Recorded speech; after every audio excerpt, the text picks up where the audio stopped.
everyone. Today we are going to discuss the types of tide, that is the spring tide and neap tide. So before starting the spring tide and neap tide, let us revise the portion which we have discussed in the last lecture.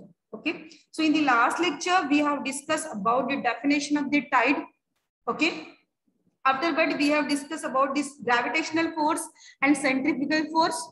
Okay, so what is meant by gravitation force? The force exerted by the earth. Okay, so earth जो है अपने तरफ सारी चीजें खींच लेता है, that power or that force is called as the gravitational force. Okay, and the next one we have discussed about the centrifugal force. Okay, what is centrifugal force? I have just given you the example कि आपको क्या करना है, एक pot में water लेना है, उसको क्या करना है, वो पॉट को गोल गोल घुमाना है. ठीक है, कुछ देर बाद व्हाट यू विल नोटिस, वो जो पानी है वो बाहर निकलने लगता है. Okay, so that is called as the centrifugal force, यानी ऐसा फोर्स जो सेंटर ऑफ ग्रेविटी के अगेंस्ट जो है एक्ट करता है. देखो, ग्रेविटी खुद की तरफ खींचता है, ग्रेविटेशनल फोर्स जो है सेंटर की तरफ खींचता है, और ये जो है सेंटर से अवे होता है. So that is called as the centrifugal force. So both the gravitational force and the centrifugal force plays an important role in the happening of the tide. We have discussed in the earlier lecture. Okay. So the last lecture we have described that why tides happen. Okay. That is just because of the gravitational pull of the moon, the sun, as well as the earth. देखो, अर्थ की क्या है? अर्थ का nature क्या है कि वो जो है कोई भी चीज हो उसकी तरफ क्या कर लेती है, अट्रैक्ट कर लेती है. ठीक है, और सन भी क्या करता है, सन को भी खुद की ग्रेविटी होती है, मून की भी खुद की ग्रेविटी होती है. ठीक है, तो सो व्हाट हैपेंस कि कभी कभी हम क्या देखते हैं कि सी, अगर आप कोस्टल एरियाज में हो तो यू विल ऑब्जर्व दैट कि कभी कभी आपको जो पानी है, सी वाटर जो है वो कोस्ट तक के आते हुए दिखता है. You just find it sea water towards the coast, then and sometimes you will find that the water level is away from the coast. So जब आप पानी जो है कोस्ट के नजदीक देखते हैं then it is called as the high tide, और जो अवे होता है जब आप पानी बहुत दूर होता है कोस्ट से then it is called as the low tide. तो ये जो टाइड है क्यों होता है, मैंने आपको लास्ट लेक्चर में ही बताया, but just revise that. Okay, कि सन जो है वो हमारे अर्थ के ऊपर एक ग्रेविटेशनल फोर्स क्या करता है, एक्सर्ट करता है. ठीक है, तो but the sun is far away from the sun, तो उसका जो ग्रेविटेशनल फोर्स होता है वो कम होता है. ठीक है, तो देखो कि होता क्या है एक्चुअली, ये जो अर्थ है वो चारों ओर से क्या करते हैं, वो ये वाटर है तो वो चारों तरफ से क्या करता है, वाटर को अपनी तरफ खींच के रखती है. ठीक है, ठीक है, और सपोज ये सन है, तो यहाँ पे सपोज सन है, तो ये सन है सन. ठीक है, तो ये सन जो है वो क्या करता है, ग्रेविटेशनल पुल जो है एक्सर्ट करता है इस वाटर के ऊपर. ठीक है, ये सारा वाटर है.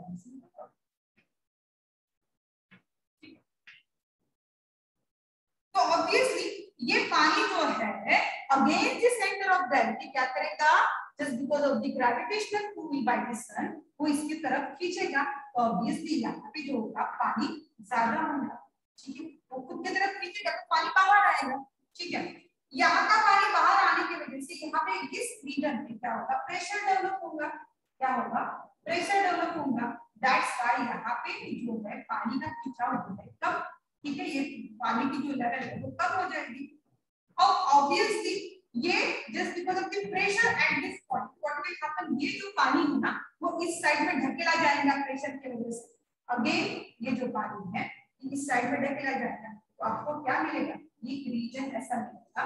ठीक है, ये ऐसा रीजन वो देखिए मिलेगा.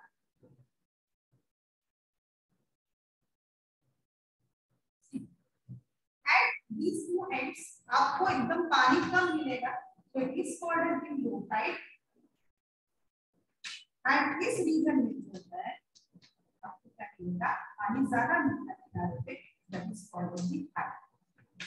और एक बात, one more thing that I will tell you, that इसके अपोजिट, सपोज ये 0 डिग्री पे 180 डिग्री इसका अपोजिट है ठीक है एग्जैक्टली।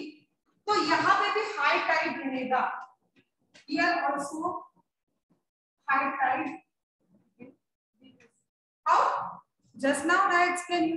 अगर ये क्वेश्चन देखो, सन का एक हम बोलेंगे एक प्रॉपर्टी है कि सन का जो ग्रेविटेशनल पुल है ना वो सिर्फ सेंटर तक के ही रहता है। सन जो है वाटर को जो है ना अपने यहाँ सेंटर तक के ही खींच सकता है, सेंटर तक के उसका ग्रेविटेशनल पुल, उसके अबाव ये ग्रेविटेशनल जो फोर्स है वो वर्क नहीं करता, ठीक है। लेकिन वो क्या रहा, ये पानी खींचने की वजह से यहाँ पे प्रेशर डेवलप हो रहा है इस पानी की इस रीजन में, और ये प्रेशर डेवलप होने के बाद यहाँ का पानी जो है वो ऊपर जो है वो स्प्रेड हो रहा है। That's why the exact opposite side you will have the high tides, और जहां पे पानी का लेवल बहुत कम है that we at that region you will see the low tide. So in the last lecture we have discussed about the high tide and low tide. Okay, today हाँ similarly ये हुआ सन के बारे में, अभी मून के बारे में भी same thing happens with the in case of moons, but as the moon is very close to the earth क्या होता है कि ये जो पुलिंग जो ग्रेविटेशनल पुल है ये सन से ज्यादा है, इसीलिए यहाँ पे जो टाइड आएगा वो ज्यादा आएगा, just because of the gravitational pull of the moon. Tide जो है एज कंपेयर टू सन जो है मून के वजह से जो टाइड आएगा वो ज्यादा आएगा। Okay, so that we have discuss in the last lecture. Today we are going to discuss about the spring tide, the types of tide, that is the spring tides, the neap tides.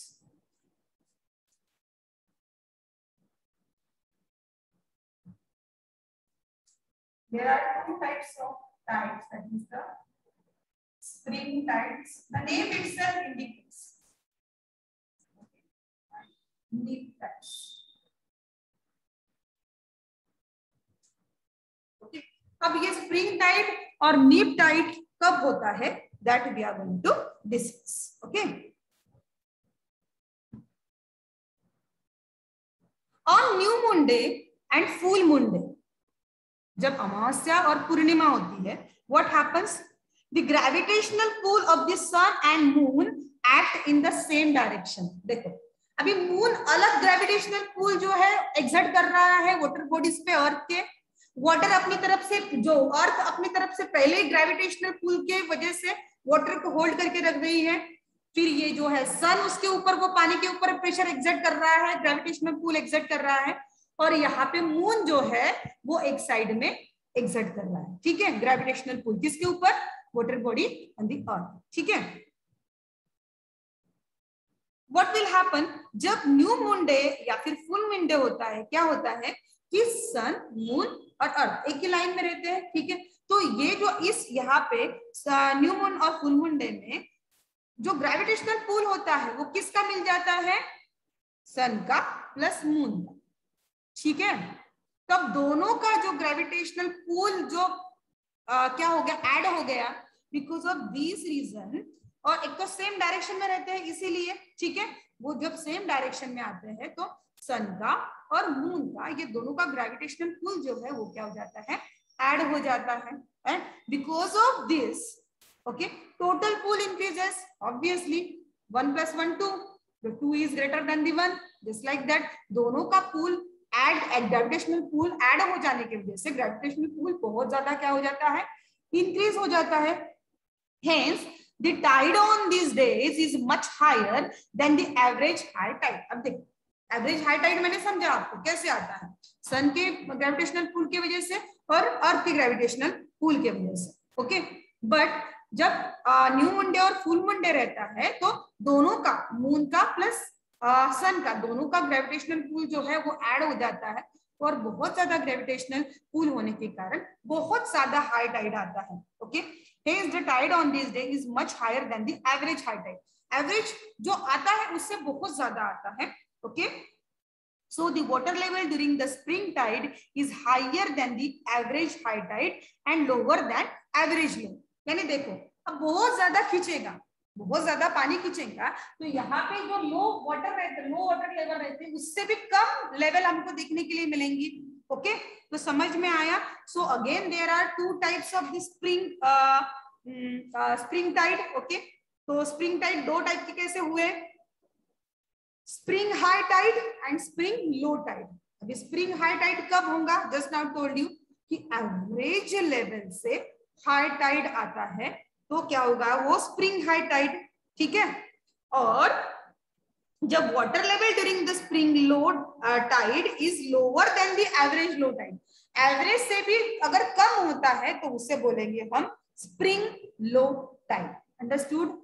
ना average से अगर high Tide होता है तो उसे बोलेंगे हम spring high tide, और एवरेज लो से भी कम होता है, ठीक है, टाइड, तो then we will call it as a spring low tide. So in this way we have discussed the spring tide. Now we are going to discuss the neap tide. Okay, so let us know what is mean by neap tide. So on the quarter moon days, what is mean by quarter moon days? The 8th day after the new moon as well as the full moon. यानी full moon और new moon के 8 दिन के बाद, okay, जो we have earlier seen the phases of the moon. ठीक है, तो ये क्वार्टर अगर बोलेंगे तो half side dark and half side क्या रहेगा? ब्राइटनेस रहेगा। तो this is called as the quarter. ठीक है, तो what will happen at the day, a day after the new moon day or full moon day? What happens? Okay, on these 2 days, okay, 1 minute, okay, on the quarter moon days, that is the 8th day after the new moon day as well as the full moon day, the moon is at right angle to the earth with respect to sun. Moon जो है क्या बनाता है? एक right angle बनता है 90 degree, ठीक है, एक राइट एंगल बनाता है, ठीक है, with respect to the sun. So on these 2 days, the tide generating the forces on the moon and the sun operate in the different direction. Sun अपने अलग जगह से ग्रेविटेशनल पुल एक्सर्ट कर रहा है और मून अलग जो है डायरेक्शन में ग्रेविटेशनल पुल जो पुल जो है एक्सर्ट कर रहा है। जैसे हमने देखा कि फुल मून डे और न्यू मून डे में क्या होता है, सन प्लस मून ये दोनों का ग्रेविटेशनल पुल क्या हो जाता है? ऐड हो जाता है।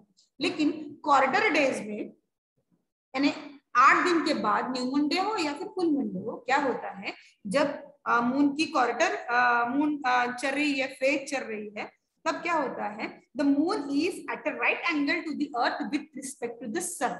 ठीक है, और उसके वजह से जो सन है वो अपने डायरेक्शन में ग्रेविटेशनल पुल एक्सर्ट करता है वाटर बॉडी के ऊपर अर्थ के, और मून जो है अपने अलग डायरेक्शन में क्या करता है?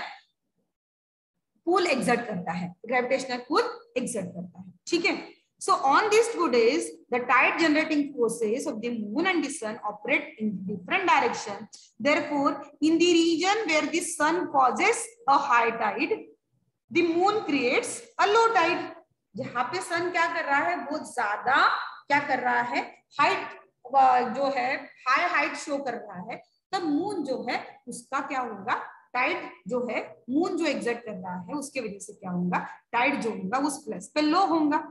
ठीक है, and similarly in the region where the moon causes a high tide, जहां पे मून हाई टाइड कॉज कर रहा है उसके अपोजिट डायरेक्शन में जो है सन क्या करेगा? लो टाइड कंडीशन मेंटेन करेगा या प्रोड्यूस करेगा। समझ में आया? अंडरस्टूड? जहां पे सन की वजह से लो टाइड हो रहा है उसके अपोजिट डायरेक्शन में जो मून के वजह से हाई टाइड होगा, और वाइस वर्सा, और जहां पे मून के वजह से हाई टाइड हो रहा है उसके अपोजिट डायरेक्शन में सन के वजह से क्या होगा? लो टाइड होगा। So this condition is called as the neap tide. Okay, this condition is called as the neap Tide.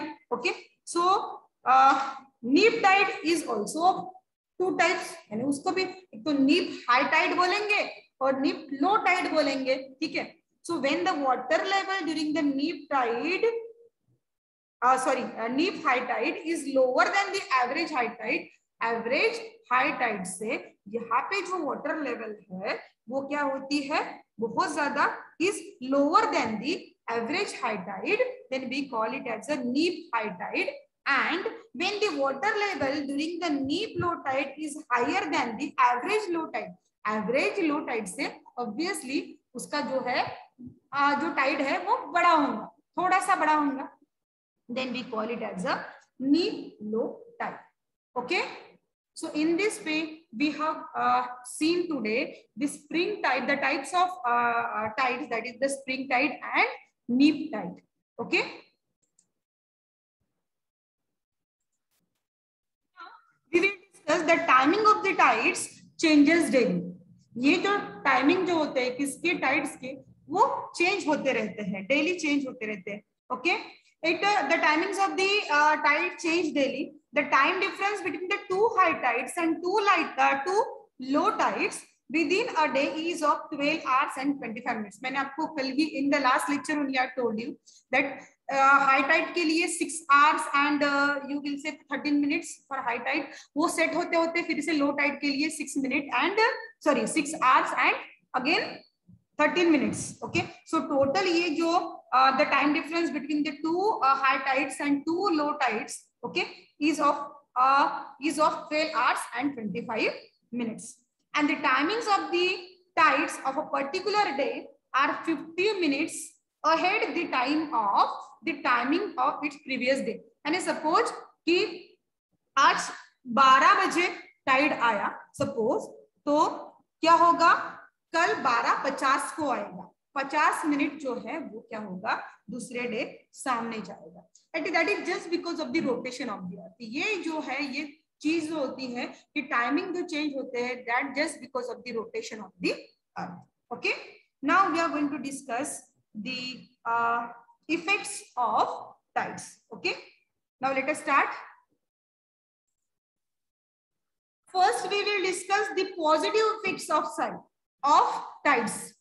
पहले पॉजिटिव इफेक्ट जो है हम क्या करेंगे, डिस्कस करेंगे, उसके बाद जो नेगेटिव इफेक्ट्स है वो जो हम डिस्कस करेंगे.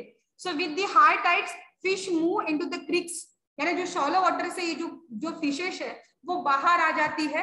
That's why it helps in fishing activity. जब टाइड्स आते हैं ना तो जो छुपे हुए जो फिशेस है वो पानी के फ्लो में जो है आ जाते हैं, और that's why it just helps to fisherman in case of fishing. Okay, it is very easier for the fishers to fish the fish. Okay, now next, the tides clear the waste and hence the coast become clean. Obviously इतना ज्यादा flow रहता है water का कि उसके साथ जितना भी वेस्ट है वो क्या करता है, सी वाटर का जितना भी वेस्ट है वो जो है जो कोस्ट है वहां पे आ जाता है. That's why hence the coast become clean. Okay, now we will discuss the third one. Ports do not get filled with sediments. जो ports रहते हैं जहां से क्या होता है, ट्रांसपोर्टेशन होता है. ओके, वहां पे सेडिमेंट्स जो है वो जमा नहीं रहते हैं. फिर वो क्या हो जाएगा, अगर लो टाइड रहेगा, ठीक है, तो पानी जो वो सेडिमेंट्स है वहां पे जमा रहेंगे, तो ये क्या होता है, फ्लो के साथ ये सेडिमेंट्स भी क्या हो जाते हैं, बह जाते हैं. Ships can move up to the port during the high tide. Actually जो स्पीड है वाटर की वो ज्यादा रहेंगी, तो शिप्स जो है बहुत कम एनर्जी में जो है वो कहाँ पे आ जाते हैं, पोर्ट पे आ जाते हैं, इजीली मूव होते हैं. ठीक है, during high tide sea water can be stored in a salt pans from which salt can be, आपको पता है सॉल्ट जो बनाया जाता है, कब बनाया जाता है, जो कोस्टल एरिया एंड है वहां पे एक जो ऐसे पैन्स बनाए जाते हैं. ठीक है, ऐसे जो है वो पैन्स बनाए जाते हैं, और जहां जब इस सी का पानी जो है वहां पे यहाँ पे आके जमा हो जाता है इस पैन्स में. ठीक है, और जब इवेपोरेशन, जब टेम्परेचर बढ़ जाता है तो यहाँ का जो पानी है वो इवेपोरेट हो जाता है, and what is left, that is the salt. तो सॉल्ट बनने के प्रोसेस में भी ये इंपॉर्टेंट रोल प्ले करता है. And the tidal force can be used to generate electricity. tidal force just like hydro electricity develop होती है, कोल से इलेक्ट्रिसिटी डेवलप होती है. Okay, just like that the tides are also helpful in generating the electricity. Okay, so these are the positive effects of the tides. Again, the tides help in maintaining the mangroves and coastal biodiversity. इसकी वजह से क्या होता है कि जो coastal areas है वहां पे different kind की variety आपको vegetation मिलेगा, animal life देखने के लिए मिलेगा, but a lack of understanding the timings of high tide and low tide may cause accidents to swimmer entering the sea. इसीलिए जो स्विमर है या फिर फिशरमैन है, they should be aware they should be aware about the timing of the low tide and high tide. उनको जो timing के बारे में अगर पता है तो ये जो स्विमर स्विम करते हैं वो डूब नहीं जाएंगे, they will just get protected. तो उनको एक थिंग जो है माइंड में रखनी है कि whenever just fisherman and the swimmer enters in the sea, they should have the timings of the high tide and low tide in their mind. उनको पता होना चाहिए कि हाई टाइड और लो टाइड का टाइमिंग क्या है. और आफ्टर दैट कंसिडरिंग और after having that after knowing that timing they should enter the sea. Okay, so in this way we have discussed the tides. Okay, the types of tides and effects of tides. Okay, so we are next portion we will discuss in the next lecture. Till then, goodbye and have a nice day you all.